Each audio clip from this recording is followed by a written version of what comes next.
Olá pessoal, tudo bom? Estamos começando mais um Dapscast, o podcast da Daps Investimentos sobre o mercado financeiro brasileiro de forma descomplicada. Meu nome é Felipe Tavares e comigo hoje, mais uma vez, João Melo e Danilo Iacovoni, ambos da Daps também. E aí, Hoje o tema é, pessoal? B... e aí? Hoje o Vai. tema é BDR e eu gostaria de explicar mais um pouquinho sobre o que é isso, né? BDR. BDR, na verdade, é a sigla para Brazilian Depositary Receipt. Na verdade, é um ativo, né, um valor mobiliário costuma ser ações, né? Na grande maioria dos casos é ações. Eu, aqui no Brasil, pelo que eu me lembro, só conheço ações. E são ativos de empresas estrangeiras que são listados aqui na Bolsa Brasileira. Existem algumas especificidades sobre BDR, como nível e tal, mas não é uma coisa que é muito necessária saber, né? Quais são o BDR nível 1, 2 e 3. O mais interessante mesmo é saber o que é a diferença entre um BDR patrocinado e um BDR não patrocinado. A BDR não patrocinado é um BDR que uma empresa brasileira, não, uma instituição financeira brasileira, um banco normalmente, investe em ações, né, estrangeiras, em uma ação estrangeira e lista essa ação aqui no Brasil. Então, por exemplo, um exemplo claro de um BDR não patrocinado é a Apple. A Apple, que é a APPL 34, uma empresa que todo mundo conhece, tem a Alphabet do Google, tem a própria Amazon. Essas empresas, elas são BDRs não patrocinados, ou seja, uma empresa aqui do Brasil, instituição financeira aqui do Brasil, foi lá nos Estados Unidos, comprou essas empresas lá e listou isso aqui no Brasil. Então você consegue comprar Apple, Amazon, Google, Facebook, tudo por essas BDRs. Normalmente são todas BDRs não patrocinadas, dessas grandes. No Brasil, se eu não me engano, só temos 5 BDRs que são patrocinadas, que é a Biotoscana, Wilson Sons, Aura Minerals. A Biotoscana, se eu não me engano, é a que o pessoal mais conhece. E assim, também é uma patrocinada pequena. A patrocinada é a própria empresa lá dos Estados Unidos ou do lado de fora do país que vem listar aqui. Então ela faz um registro na CVM, normalmente, no caso da BDR nível 2 e nível 3, e ela lista a empresa aqui no Brasil. Então realmente é um esforço da empresa estrangeira em listar no Brasil. A BDR não patrocinada, que é a mais comum, são esforços de empresas brasileiras, instituições financeiras brasileiras, que vão lá fora fazer essa emissão. Né? Eles pegam dinheiro aqui de investidores locais e compram lá fora, né, essas empresas. Pessoal, vocês querem adicionar mais alguma coisa aqui no assunto o que é uma BDR? Vamos lá, pessoal, muito obrigado aí mais uma vez pela audiência. A gente que está no nosso segundo episódio agora, começamos semana passada lá com o assunto da renda fixa, e essa semana a gente pegou esse gancho aí do assunto de BDR, porque ontem foi anunciado que a CVM vai fazer uma liberação, digamos assim, vai publicar essa portaria, que vai ser no dia 1 de setembro, para que as pessoas físicas, em geral, o varejo, né, que a gente chama, possam comprar BDRs aqui pela B3, comprar pelo seu home broker. As BDRs, como o Felipe acabou de explicar, sempre, ele deu todos esses detalhes, mas elas sempre existiram aqui no mercado brasileiro para pessoas, para investidores qualificados. Então já era possível comprar essas ações da Apple, enfim, da Amazon, da Disney, da Nike. Está tudo listado aqui, sendo que era só para investidor qualificado. E Lembrando, agora, né, Joca, o que é um investidor qualificado? Né? Um investidor que tem R$ 1 milhão ou mais investidos no mercado financeiro, ou então tem algum tipo de certificação, como a Ancord, por exemplo, que é a nossa de agente autônomo. exato. Então, O que naturalmente ele já passa uma régua, né, em muita gente no mercado, né? Isso. Então, a gente provavelmente, depois dessa publicação da CVM, muito provavelmente em setembro, a B3 vai organizar isso com as corretoras, para que todos os cadastros de todas as pessoas físicas que estejam nas corretoras estejam aptas para comprar esses BDRs no seu home broker. Para contextualizar um pouco, eu separei alguns números aqui. Vamos lá. Top 3 BDR atualmente no Brasil, em negociação. Amazon, Apple e Berkshire Hathaway, que é lá do Warren Buffett. Essas três respondem por 43% do volume da negociação de BDRs aqui. Média de mais ou menos 90 milhões por dia, que é negociado. Em torno de 10 mil pessoas físicas estão nessa lista de negociação, em cima de um estoque de aproximadamente 7 bilhões de reais. Também temos 551 BDRs listadas aqui no Brasil das quais 512 estão sediadas nos Estados Unidos. Na verdade, sediadas nos Estados Unidos, eu quero dizer empresas americanas. Por quê? As BDRs precisam ser listadas na NYSE, que é a Bolsa de Nova York, na Nasdaq ou até na Bolsa de Chicago, em uma dessas três. Então, podem ter empresas da Europa ou da Ásia, enfim, que estão listadas lá e listam BDRs no Brasil. Mas, na prática, das 551 BDRs listadas, 512 são dos Estados Unidos. Então, na prática, a gente vai estar com direito agora para qualquer pessoa física do varejo comprar empresas americanas. Na prática, é essa liberação que a gente vai ter agora. Joca, lembrando, né? A gente tem aí, você falou 551, né? Eu tinha anotado 557, não sei se é por causa de nível 1, 2 e 3 ou não patrocinado, enfim. Mas a gente tem bem mais BDRs do que empresas brasileiras listadas. Então a gente tem 423 empresas brasileiras listadas e tem mais empresas para você comprar estrangeiras na Bolsa Brasileira, que foi um tema que a gente nunca abordou tanto assim com nossos clientes, porque muitos dos nossos clientes não são investidores qualificados. Então, os investidores não poderiam comprar essas ações, né, essas empresas lá de fora, e agora vão passar a poder comprar. E também pelo fato de ainda não ser tão líquido, né? Tem alguma liquidez? Tem, mas não é tão líquido. Passa a bola para Danilo aí agora. E tem um ponto para complementar. Acho que a gente ainda vai falar da importância disso na questão da diversificação, mas um ponto importantíssimo, agregando um pouco nessa parte da liquidez, é que quando você compra uma BDR, a compra de uma ação estrangeira, você tem uma variação, né, uma volatilidade um pouco diferente do que simplesmente comprar a ação. Você vê a variação do próprio ativo, do preço dele, que está correspondendo ao ativo onde ele tem o capital aberto, por exemplo, lá na Nasdaq, mas, ao mesmo tempo, a variação cambial que tem na nossa moeda aqui em real versus o dólar, por exemplo, nesse exemplo dado aqui. Então, é bem interessante. De repente, claro, de uma maneira simples e resumida, mas uma pessoa que, por exemplo, compra a ação da Apple e ela sobe 20% e a variação entre real e dólar tem uma queda de 5%, o ganho dela foi de 15%.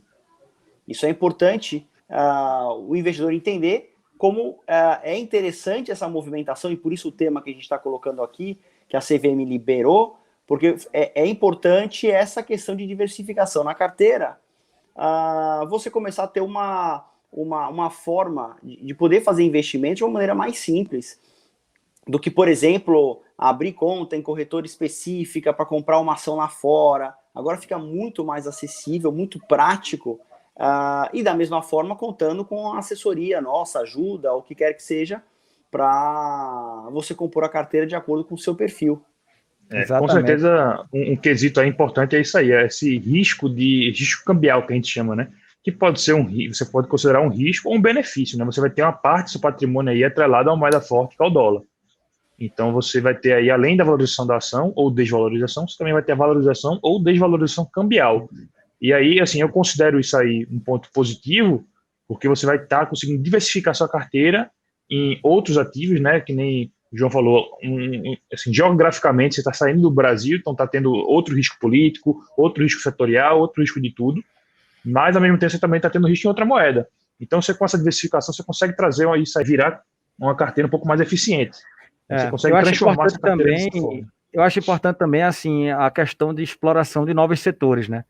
Por exemplo, aqui no Brasil a gente não tem empresas listadas, nem listada ou não listada, na verdade, no setor de Big Tech, né? Essas grandes empresas de tecnologia, biotecnologia, por exemplo. Isso nos Estados Unidos é fortíssimo. Então, só para ter uma noção, os cinco maiores posições do S&P, né, que é o principal índice acionário dos Estados Unidos, são de tecnologia. Facebook, Amazon, Google, Apple e mais a quinta agora que está me fugindo aqui a memória. Então, assim, a gente não tem nenhuma empresa no Brasil. Não é Netflix, depois eu pego. Se alguém, segundo de vocês aí, já puder botar no Google aí e dizer rapidinho, vai ajudar. Mas, enfim, são empresas que, se um investidor brasileiro quiser se expor a esse nicho, aqui no Brasil, com a empresa brasileira, é complicado. Agora, com a liberação do BDR e com mais liquidez, e mesmo ele já sendo qualificado, tá? Ou seja, ele sempre teve acesso. Mas agora, com mais liquidez, mais fundos podendo entrar nisso, enfim, vai ficar mais fácil para poder se expor a esse tipo de ativo. Acho que Danilo colocou também muito bem a situação de que, atualmente, o investidor aqui no Brasil pode abrir uma conta na corretora nos Estados Unidos e comprar ação. Em termos práticos, é a mesma coisa de você comprar aqui a BDR. Então, é muito mais fácil, muito mais conveniente, né? Além que você toma aí, normalmente, um spread aí do dólar, né? Pessoal, o dólar vai estar R$5, mas você vai conseguir converter o dólar a 5,20, sei lá. Se abrir conta lá fora, tem que mandar, de fato, o dinheiro para lá e vai pagar, vai ter dólar. E depois tem até o imposto na volta, né? Se você trouxer aí um valor expressivo, você tem que pagar um imposto também. E assim, eu queria puxar até um tema em relação a vale a pena ou não investir em BDR? Assim, na minha opinião, você tem que olhar muito essa correlação aí quantitativa na sua carteira, para ver se é descorrelacionado ou não, mas tem o quesito assim, o dólar está na máxima histórica, né? Que no Brasil está nas máximas históricas, a gente não sabe, a gente não gosta de chutar aqui na DAPS, se o dólar está caro, está barato, enfim. A gente achava que o dólar estava caro, opinião pessoal nossa, quando o dólar estava R$4, o dólar foi para 5, foi para 6, quase. Então, assim, nada impede que a moeda seja mais desvalorizada ainda, né, o real. Mas você tem que parar para pensar que realmente assim, tá na máxima histórica, você tem que ter um pouquinho mais de cuidado na hora de investir nisso. Outro ponto interessante é em relação à análise que você vai fazer. O investidor comum aqui é um pouco complicado ele saber se a ação da Apple, do Google, do Netflix, da Amazon, enfim, qualquer ação que você quiser olhar lá nos Estados Unidos, tá barato, o cara até em dólar real. Então, assim, você tem que ter uma análise aí. Lembrei a quinta empresa, Microsoft. Pronto, estou na Microsoft. Então, você tem que saber se a Microsoft está cara ou barato para você poder comprar ou vender a ação. Então, como é que você vai fazer essa compra ou venda sem saber isso? Então, você teria que fazer realmente uma análise, né, dupla, tanto da empresa e do setor que ela está inserida lá nos Estados Unidos, como em relação à análise cambial. Uma coisa que eu acho que dá para fazer, que eu acho mais interessante, não é recomendação de investimento, mas é uma coisa que eu acho que é bem interessante fazer, é você se expor no IVVB11, que ou então até outro ativo, né? Acho que tem até mais um, que é me fugiu agora o ticker agora, mas também é uma réplica do S&P, né? Um ETF, é um fundo passivo, que ele simplesmente replica o S&P, lá fora também tem risco cambial. Então, ao invés de você escolher uma empresa, uma Netflix, uma Amazon, um Google, você investe no S&P inteiro. Então, você consegue investir, você replicar o índice S&P americano em dólar. Então, você também tem essa oportunidade, em vez de você ter que parar para poder analisar as empresas, você investir no índice completo. O que vocês acham?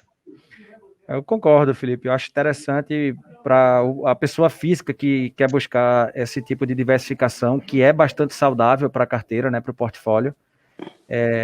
Se ela não está com tempo, se ela não está com acompanhamento, ela vai no ETF, vai no IVVB11, eu acho que é bem mais tranquilo para ela. Agora, se ela pode contar com apoio de especialistas, de profissionais, se ela está com atendimento, ou até mesmo se por conta própria ela quer estudar e conhece bem, sabe fazer algumas contas para saber valor justo de empresa, aí acho que pode ela escolher algumas empresas específicas na lista de BDRs e ir nelas, né? O bom é que agora você tem as opções, né, para poder fazer isso com mais facilidade, vai ter mais liquidez, vai ter mais pessoas comprando e vendendo, né? E para agregar, eu acho que isso vem de uma forma interessante para, por exemplo, aquela carteira que você tem uma parte investida no câmbio mesmo, e você deixa num fundo cambial convencional, onde ele está trabalhando a variação do câmbio. Você, ao invés de deixar só o capital alocado nisso, você coloca nessas BDRs, por exemplo, que você tem o dinheiro trabalhando para você de acordo com a variação do ativo e, ao mesmo tempo, exposto com a sua parcela da carteira que está alocada em câmbio. Então, acho que você tem a agregar muito mais a carteira do que simplesmente colocar num fundo cambial direto. Acho que vale a pena também uma menção honrosa aí à CVM, né? Porque isso era uma coisa que o pessoal vinha cobrando já. Não fazia sentido deixar isso travado só para investidor qualificado. Eu não conseguia enxergar nenhum sentido nisso. E aí eles escutaram aí algumas vozes, várias reclamações, muita gente já que é influente no mercado, que faz publicação, comentando essa situação, então eles liberaram. Mas arriscado para BDR nível 1, não é? Só foi para nível 1. Na verdade, foi as não patrocinadas que agora não podem. Assim, as BDRs que eram patrocinadas tem que ter registro na CVM.